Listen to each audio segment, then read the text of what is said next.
This is a story like many others, but this story is mine. It all began happening when I was around 11 or 12 years old. I can't specifically recall exactly when, but around this time, it was the early 2000s and I lived at a home with my parents. I was just a regular kid, nothing special about me. But this changed when I met Christina. Christina was a girl around my age who had just started in my class. Almost immediately when I met her, I could sense that she was used to being alone. She didn't try striking up a friendly conversation with her other classmates, except for me. I often caught her looking at me in class when she thought I wouldn't notice, but I did. So one day when we had our lunch break in the cafeteria, I walked over to her. She was sitting by herself and I thought, well, she looks like she could use some company. I started by saying, "Oh, hi. You're the new girl in biology, right?" She looked at me startled, almost fumbling over her own words when she said, "Do I know you?"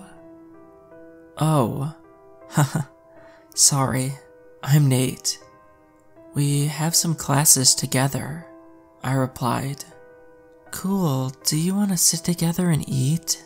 she proposed. "Sure," I said. We then started hanging out between classes, and later on, even after school, we became relatively close friends, but we would always stay at my parents' house, and never hers. I didn't think anything of it in the beginning, but as the months passed, I started wondering how it could be that she didn't want me over at her place. Christina and I were just friends. We would do all sorts of things together. As we got older, we started going to the mall quite often. We would also go bowling, go to the movies, or roller skate around my street. But Christina's parents, whom I never met, had this weird rule about her sleep schedule. If Christina hadn't gotten her perfect 8 hours of sleep, she wasn't allowed to hang out after school. But luckily for me, Christina almost had her 8 hours every night, so it wasn't that big of a deal. At the end of the year, Christmas break was upon us. We had planned to hang out during the break, and we had this one movie we had agreed on watching together at the cinema. Winter break came, and then nothing. I couldn't get a hold of Christina, no matter how many ways I tried contacting her. So, as a normal person would do, I got her address, took my bike, and rode to her house. The journey to her house was longer than expected, significantly longer in fact. Turns out, her house was way out in the middle of nowhere. It took me slightly more than an hour to get to her house. The first thing I thought of was how ruined the house looked from the outside. Broken windows, fixed with a DIY fix made of cardboard, bricks missing from the house, etc. I parked my bike and went up to the front door to knock. The door looked ancient, but not in a cool way. Just a way too old door, which, by the looks of it, would easily crumble if you touched it. I knocked. Nothing. I knocked again. Nothing.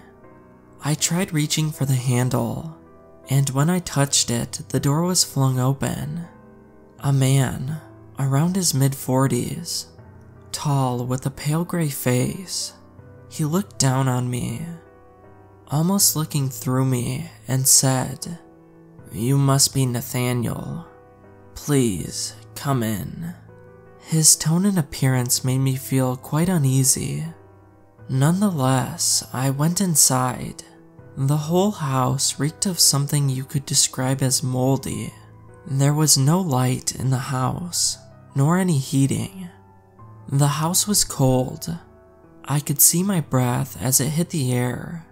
The man, who I assumed was Christina's father, just said, "Make yourself at home," and sat down on an old, dirty couch. I walked around a bit, looking at the old paintings on the wall.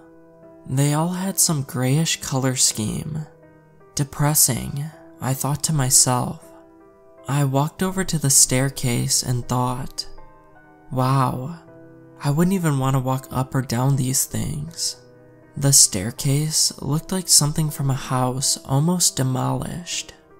I manned up and walked up the stairs. "Christina is sleeping at the moment," her father said, coming from the living room downstairs. "No worries, I'll wake her up quietly," I replied. "No!" the father yelled from downstairs. The change of his tone scared me a bit. "Christina will be done sleeping soon. Just have patience," her father said, almost sounding like an excuse for his outburst.